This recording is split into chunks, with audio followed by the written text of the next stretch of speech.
우리는 지금 계속해서 우리 여기 현수막에 적혀 있는 내용이지만 영원을 결정짓는 내 믿음의 고백, 고백 시리즈를 계속해서 다루고 있습니다. 여러분들 오늘 들어오시면서 받으신 그 주보 뒷면에 보시면 우리가 한 달 동안 무엇을 다루고 있는지를 한 번에 보실 수가 있습니다. 첫 번째로 삼위일체, 두 번째로 섭리, 세 번째 하나님의 언약, 네 번째 칭의, 이렇게 네 가지를 우리가 함께 다루고 있습니다. 첫 주에 했었던 삼위일체는 하나님이 어떠한 분이신지를 알려주었고, 둘째 주에 들었던 섭리는 그 삼위일체의 하나님께서 어떻게 일하시고 계시는지를 말해주었습니다. 오늘 듣게 될 하나님의 언약은 삼위일체의 하나님이 섭리 가운데 일하셔서 어떤 것을 하셨는지를 보여주시는 것이라고 생각하시면 되겠습니다. 하나님의 언약을 다루기에 앞서서 이 언약이라는 단어가 무슨 뜻인지를 먼저 살펴보고 가시면 좋을 것 같습니다. 언약은 둘 또는 그 이상의 당사자들 사이에 공식적인 약속, 그것을 저희가 언약이라고 말합니다. 가장 우리가 쉽게 접할 수 있는 언약 어디서 볼 수 있냐면 결혼식에 가시면 볼 수가 있습니다. 서로가 천년 만년 사랑하겠다고, 검은 머리가 파뿌리가 될 때까지 사랑하겠다고 서약을 하는 모습은 정말 아름다운 언약의 모습이 아닐까 하는 생각이 좀 듭니다. 방금 살펴봤듯이 언약은 최소 둘 이상의 당사자들이 서로가 지켜야 될 약속인 것입니다. 한쪽에서 그 약속을 어기면 어떻게 되죠? 그 어긴 사람에게 불이익이 존재하게 됩니다. 그렇기 때문에 언약 관계에 있는 그 모든 당사자들은 의무감과 책임감을 가지고 그 언약을 지키기 위해 노력을 해야지만이 그 언약이 유지가 되는 것입니다. 우리는 오늘 하나님의 언약에 대해서 다루게 되었습니다. 이 말은 하나님과 우리 사이에 서로가 지켜야 할 의무가 있다라는 말입니다. 그런데 생각해 보십시오, 여러분. 하나님은 신이십니다. 이 세상을 창조하시고 우리를 만드신 분이 바로 하나님이십니다. 우리에게 숨결을 불어넣어서 생명을 주시지 않았다면 우리는 살 수 없었고, 지금 단 한순간이라도 하나님께서 우리를 지켜주시지 않는다면 우리는 죽을 수밖에 없는 존재들, 살아갈 수가 없는 존재들이 바로 저희들입니다. 사실상 우리는 그저 하나님 앞에 순종을 해야 하는 의무를 가지고 있는 존재들이라는 뜻입니다. 여러분들이 만약에 컴퓨터를 하다가 컴퓨터가 말을 안 듣습니다. 막 말을 안, 자기 마음대로 움직이면 어떻게 하시겠어요? 전원을 꺼버리시겠죠. 하나님께서는 우리가 하나님의 말을 듣지 않는다고 해서 바로 우리의 목숨을 거두어 가실 수는 있지만 그러지 않으신다라는 거예요. 그런데 그렇게 하지 않으시고 하나님은 오히려 우리와 서로가 의무를 다해야만 하는 그 언약의 관계로 들어가시기를 기뻐하신다는 것, 이것은 정말 놀랍고 은혜라고 우리가 말할 수가 있습니다. 왜냐하면 하나님은 그러실 필요가 없음에도 불구하고 그렇게 하고 계시기 때문인 것이죠. 웨스트민스터 신앙고백서 7장 1항에 보면 이런 말씀이 있습니다. 제가 자막으로 준비했는데 조금 길 수 있기 때문에 같이 한번 읽어봤으면 좋겠는데요. 자막 띄워주시면 감사하겠습니다. 우리 7장 1항 우리 다 함께 한번 한 목소리로 읽어보겠습니다. 시작.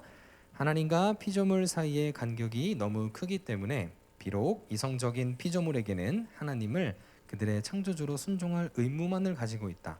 그러나 그들은 의무 수행의 결과로 그들이 하나님에게서 무슨 축복이나 상급을 얻어낼 수가 없고, 오직 하나님 편에서 자원적으로 자기를 낮추심에 의해서만 그것을 얻을 수 있었는데, 하나님께서는 그것을 언약의 방법으로 나타내시기를 기뻐하셨다. 이 자막을 조금만 띄워주시면 감사하겠습니다. 여기 보시면은 내용에 보시면 우리에게 어떤 의무가 있다고 나옵니다. 그 의무는 바로 순종할 의무가 있다고 나옵니다. 하나님과 나 사이의 간격이 말로 할 수 없을 정도로 큽니다. 이거 여러분들 다 인정하시죠? 하나님 앞에 그렇기 때문에 우리는 순종해야 될 의무가 있는데, 그 순종을 했다고 한들 그 순종에 대한 축복이나 상급이 없다라고 말하고 있어요. 왜냐하면 피조물로서 해야 될 당연한 의무이기 때문에 그것에 대한 상급이나 축복을 우리가 기대할 수 없다라고 말하는 것이에요. 그런데 놀랍게 하나님께서 스스로 그리고 자발적으로 자기를 낮추십니다. 낮추셔서 우리를 맞추어 주심으로 우리에게 복과 상급을 주시기를 원한다고 말하고 있습니다. 이것이 바로 하나님의 은혜입니다. 이 은혜를 하나님께서는 언약이라는 방법을 통해서 우리에게 나타내시고 싶어 하신다는 것을 지금 이 이야기가, 이 고백서는 이야기를 하고 있는 건데요. 하나님께서는 어느 정도까지 방금 이 언약을 중요하게 생각하고 계실까요? 이것은 이제 성경을 통해서 우리가 하나님이 얼마나 언약을 중요하게 생각하는지를 좀 알 수가 있는데요. 네, 준비된 그림을 조금 보여주시면 감사하겠습니다. 이거 아니고요. 네. 자, 우리 이제 퀴즈가 나가는데요. 제가 이제 별다방 기프티콘, 별다방 기프티콘을 드릴 텐데, 여기 나오는 이 인물의 이름을 우리 학생들 중에서 손 들고 누구다 말해주시면은 제가 그 친구에게 이따 예배 후에 기프티콘을 보내드리도록 하겠습니다. 네, 누굴까요? 안 보여요. 누굴까요? 저기 손든 친구. 아브라함. 정답 박수 쳐주세요. 감사합니다. 네, 맞습니다. 바로 아브라함이에요. 여기 보시면은 잘 안 보이시긴 할 텐데 여기 양이 있어요. 네, 지금 양이 있고 천사가 있고 여기 칼, 그리고 지금 가려서 안 보이는데 여기 이삭이 있습니다. 그래서 이 인물은 아브라함입니다. 네, 이따가 저를 찾아오시면은 제가 기프티콘 드리도록 하겠습니다. 네, 아브라함은 하나님이 맺으셨던 언약의 모습을 이제 우리가 아브라함을 통해 살펴볼 수가 있는데요. 창세기 15장에 보면은 하나님과 아브라함 사이에 언약의 그 내용이 나옵니다. 하나님께서 아브라함에게 자신에게 바칠 제물을 준비하라고 말씀하십니다. 그래서 아브라함은 제단 위에 짐승을 잡아서 반으로 쪼개놓고 하나님의 응답을 기다리고 있는 모습을 우리가 창세기 15장에서 볼 수가 있습니다. 밤이 되자 하나님의 불이 그 쪼갠 짐승 사이를 이렇게 쫙 지나가게 됩니다. 이것이 무엇을 의미하냐면은 바로 언약이 맺어지는 것을 의미하는데요. 그 사이를 지나가는 그것에 담긴 속뜻은 만약에 그 언약을 이행하지 않았을 경우에 그 짐승처럼, 그 쪼개진 짐승처럼 죽게 된다는 것을 의미하는 것입니다. 한마디로 말하면 삶과 죽음의 언약이 되는 것인데요. 우리는 흔히 언약을 인간의 쪽에서만 생각을 많이 하기 때문에 잘 깨닫지 못하는 한 가지가 있어요. 무엇이냐면은 죽음을 담보로 하는 이 언약은 하나님 또한 자신의 모든 것, 즉 생명까지도 걸고 인간과 언약을 맺고 있다는 사실을 기억하셔야 됩니다. 하나님께서 얼마나 이 언약에 대해서 진심인지 여러분들 아시겠죠? 이보다 어떻게 더 진심일 수가 있겠습니까? 그렇다면 하나님께서 우리에게 주신 그 첫 번째 언약은 무엇이었을까요? 네, 그럼 다시 한번 우리 또 그림을 띄워주시면 감사하겠습니다. 좀 잘 안 보일 수도 있을 텐데.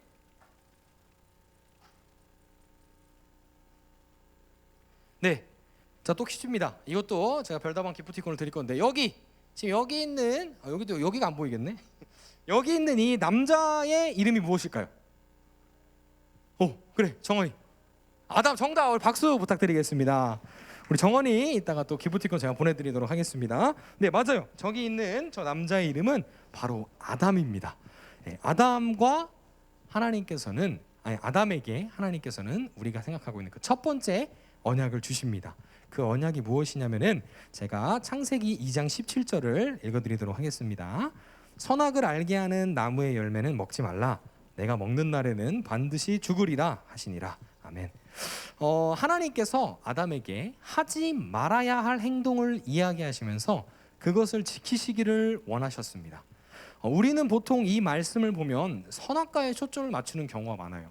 이 선악과가 뭐 어떤 열매가 어떻고 뭐 저쩌고 이런 얘기들을 많이 하는데, 사실은 이 말씀은 하나님께서 우리에게 하나님의 말씀을 순종하기를 요구하셨고 이를 통해 우리와 언약을 맺게 된다는 점을 우리 여러분들이 기억하셔야 됩니다.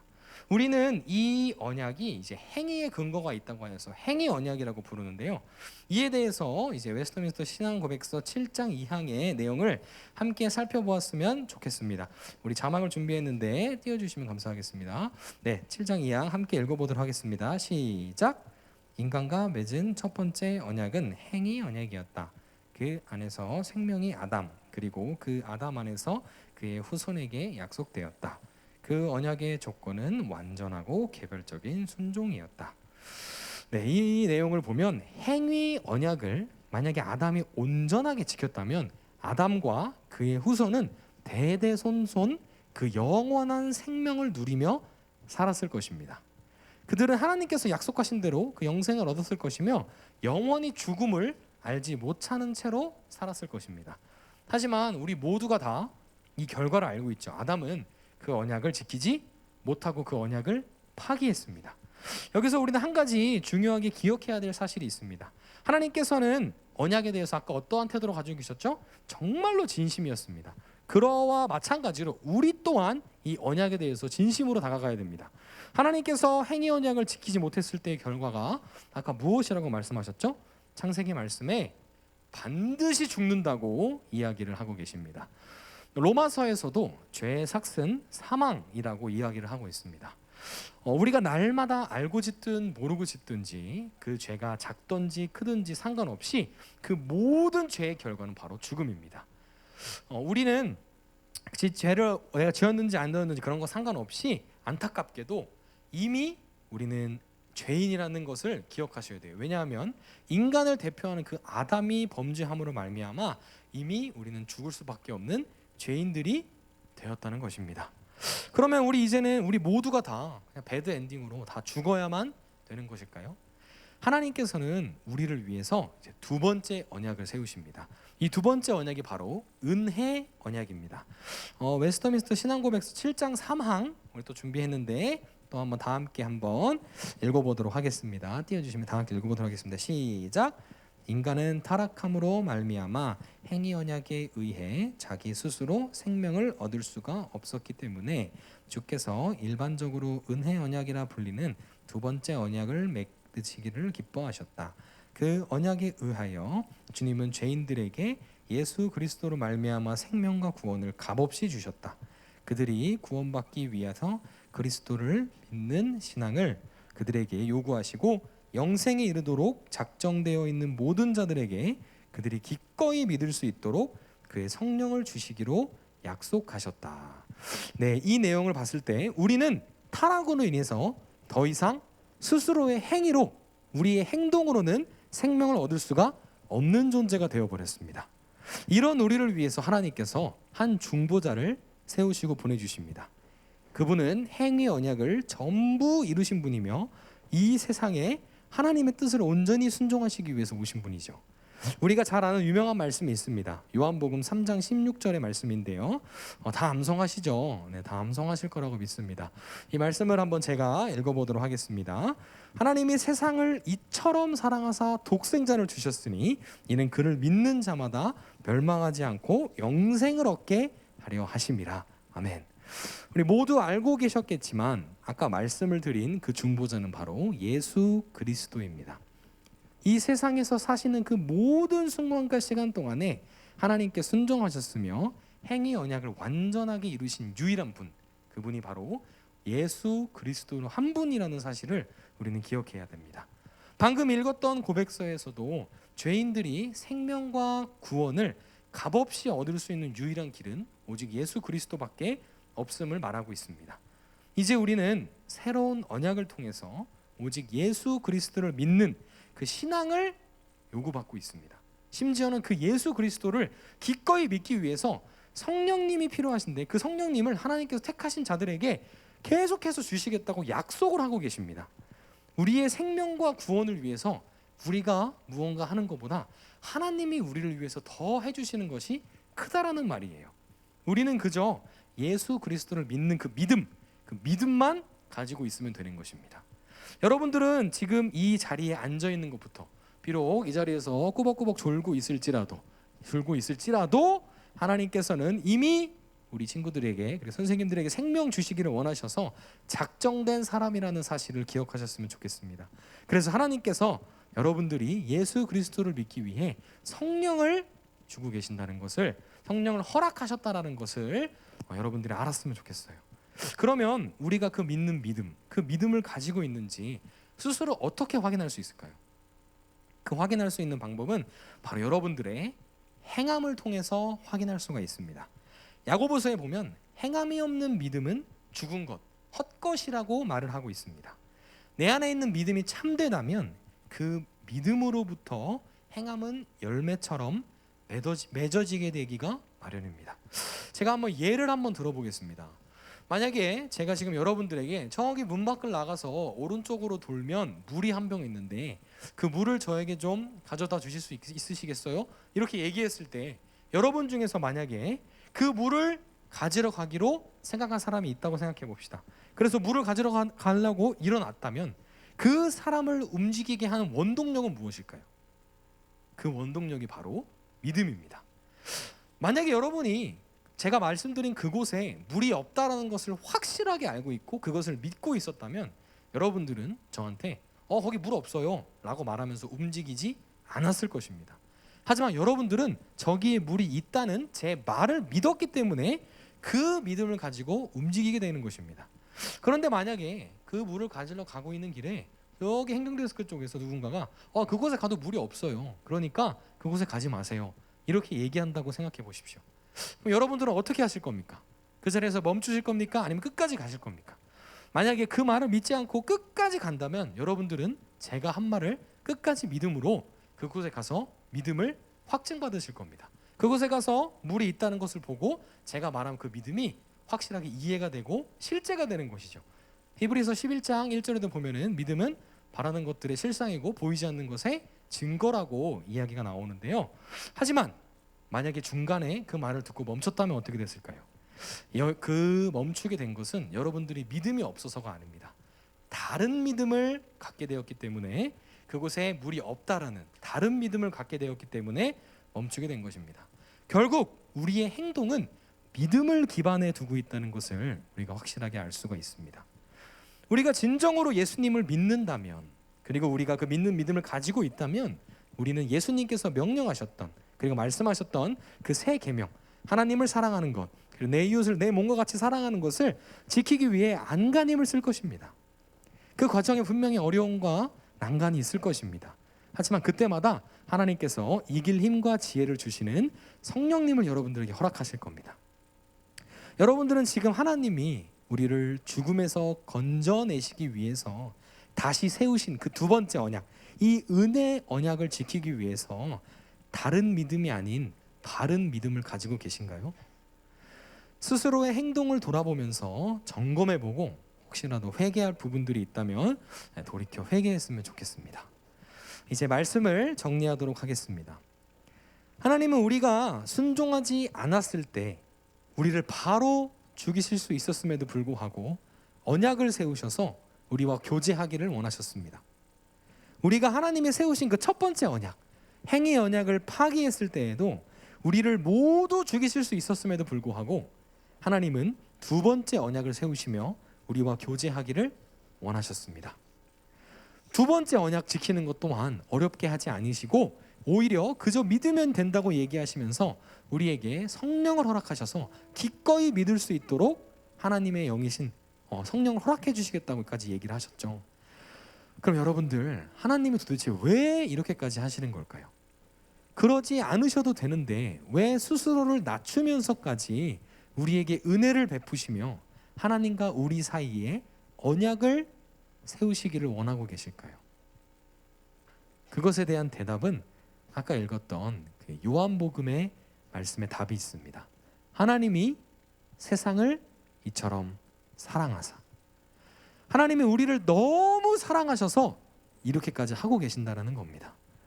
그런데요, 우리가 너무 악합니다. 사랑한다고 이야기하는 사람에 대해서 고마워하고 그 사랑에 보답하려고 하는 것이 아니라 오히려 더 많은 것을 요구하고 함부로 대하고 만만하게 대하고 있는 것이 우리의 모습이에요. 지난주와 지지난주에 어버이 주일과 스승의 주일을 우리가 보냈습니다. 그분들이 우리에게 값없는 은혜를, 값없는 사랑을 우리에게 보여주고 계신데 과연 우리의 태도가 어떠한가요? 부모님을 대하는 나의 태도가 어떠한가요? 우리 선생님들을 대하는 나의 태도가 어떠한가요?